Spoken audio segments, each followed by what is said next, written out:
as a cog than he'd been in peacetime as a private citizen. This was one of the strangest ironies of total war.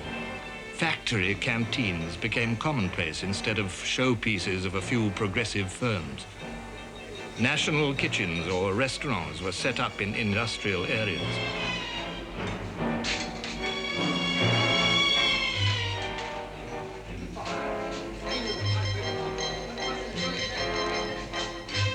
The purpose of this movement, organized by the Ministry of Food, is to instruct the poorer classes how food by proper cooking can be made to yield the most nutrition with the least waste. The food is distributed to the poorer residents, women, girls and boys, who come in large numbers with bowls, dishes and plates.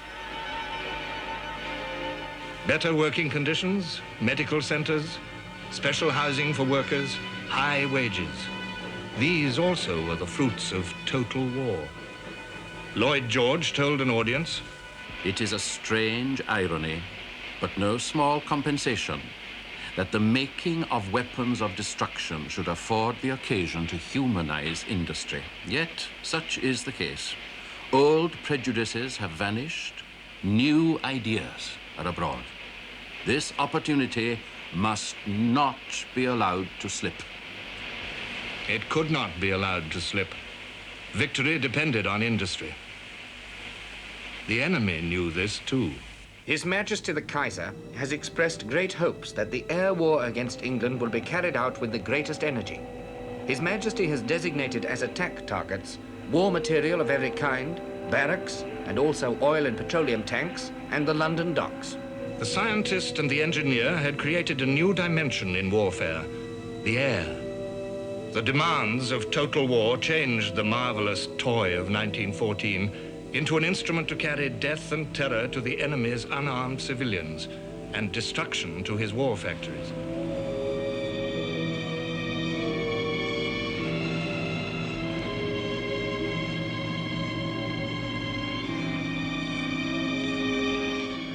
In the autumn of 1916, as many as 14 Zeppelins at a time set out for England. 200,000 cubic feet of hydrogen lifted them. The Zeppelin crews were pioneers in the upper air. Each mission was an epic of danger and endurance. For the attacking aircraft and also for the anti-aircraft guns, a Zeppelin of that size was a sitting target. About over 300 feet long, 50 feet in diameter, at a speed of 60 miles per hour. That was all.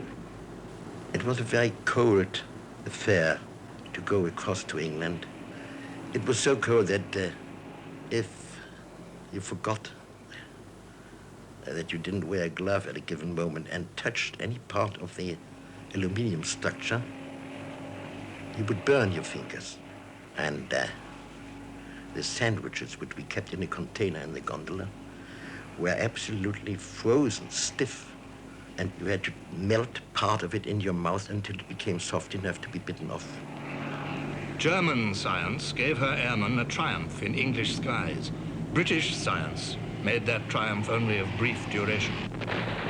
The incendiary bullet transformed a Zeppelin into a blazing funeral pyre in the sky. The death of a great airship was terrible, even to the men who destroyed it. I approached it from the stern, about 300 feet below it, and fired 4 drums of explosive ammunition into its stern, which immediately started to light.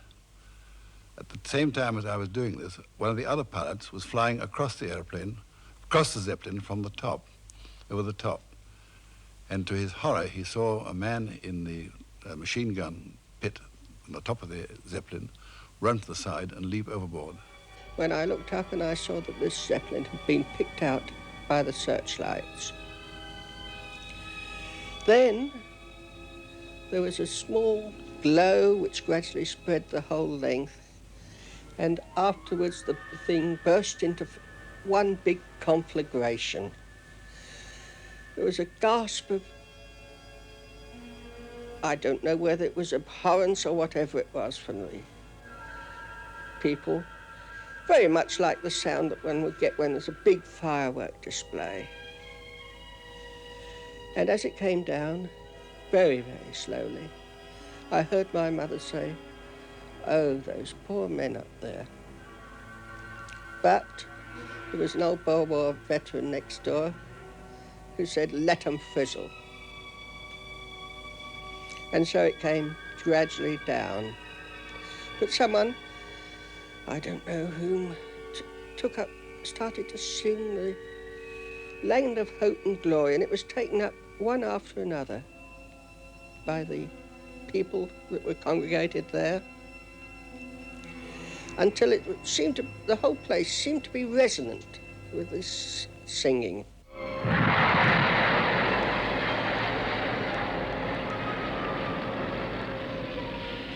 However terrible his death, there was no pity now for the enemy.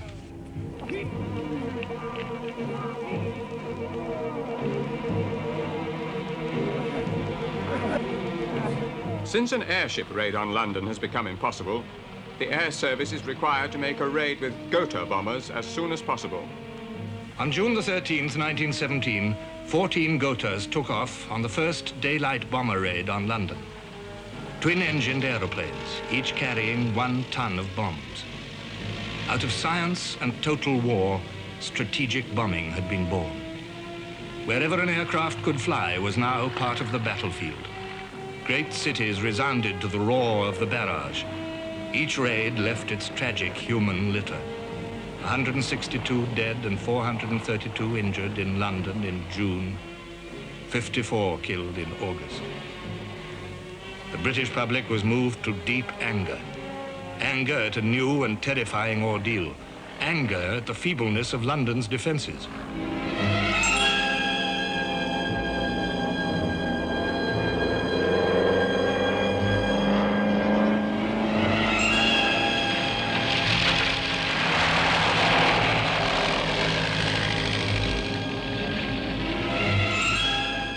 The government reorganized the defenses at frantic speed.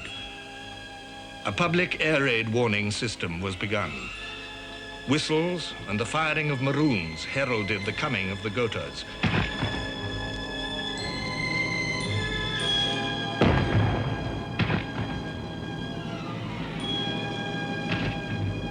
Bugles sounded the all clear. In the autumn of 1917, the Gothas flew by night. The terrifying noise of air raids frayed the nerve of a population born and bred in the safe tranquility of the Victorian and Edwardian age. War production began to suffer. General Robertson warned Haig, "Continuous air raids on England are causing interruption in munitions work and having some effect on the general public." At Woolwich Arsenal, production fell to only 1/5 on the day after an air raid. The British and French air forces hit back at German industry. As Allied bombers ranged over the industrial towns of the Rhineland, the German people proved no more steady under bombardment than the British.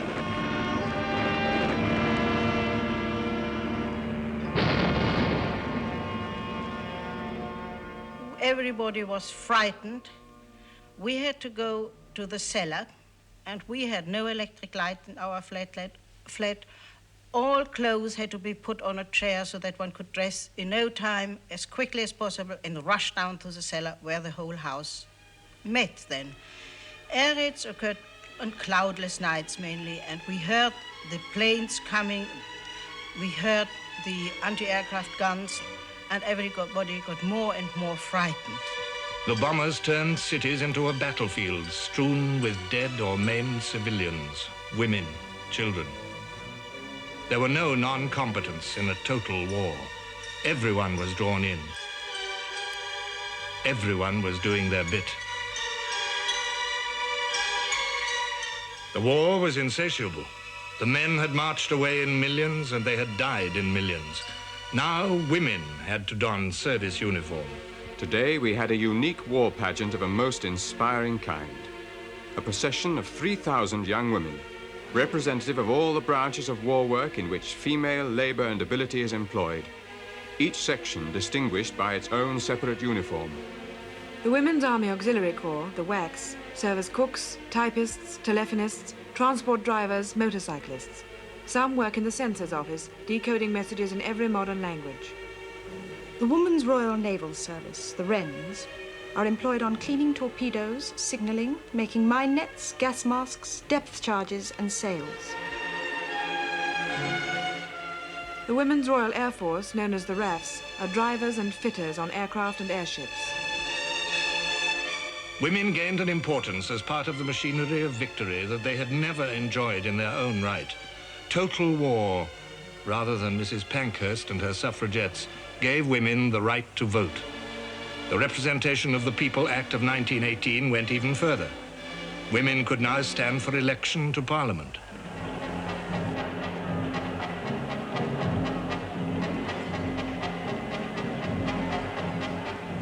Everywhere, the most ancient of privileges and prejudices were swept away by the ruthless insistence of the struggle for victory.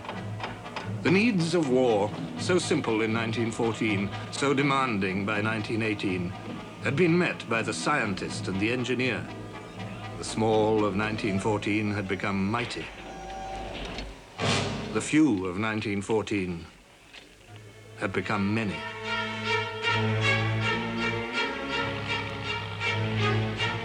The novelties of early days had become vital weapons of war. Modern war changed continuously. Refinements of invention multiplied. The most significant of war's innovations was achieved by man's most urgent need, to break the deadlock of the Western Front.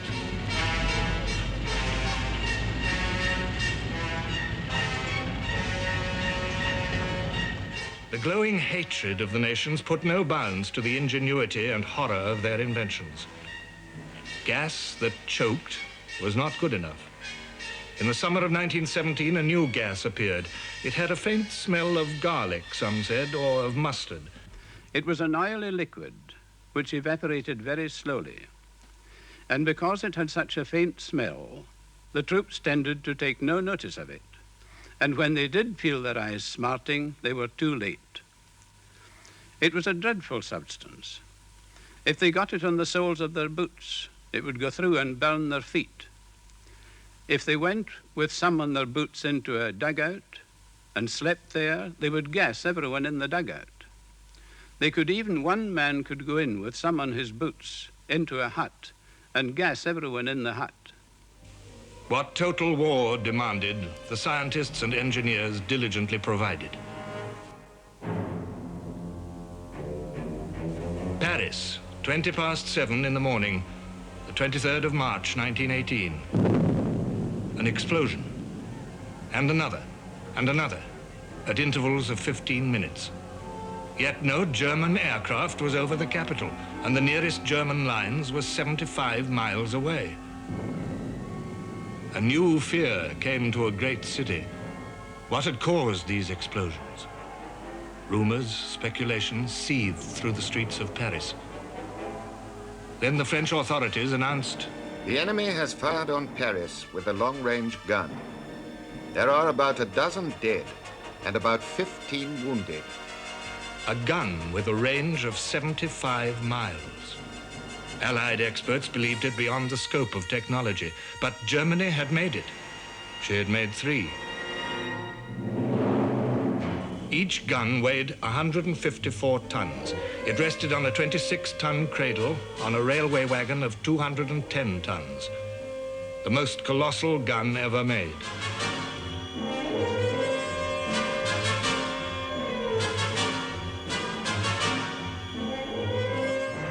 When the huge French railway guns began to counter-bombard the Germans, this war of artillery, this war of technology reached its fantastic climax. The city and the trenches shared the same conflict. Man cringed beneath the weight of the horrors he had created to gain him victory. Yet victory belonged to no one, the horrors to everyone.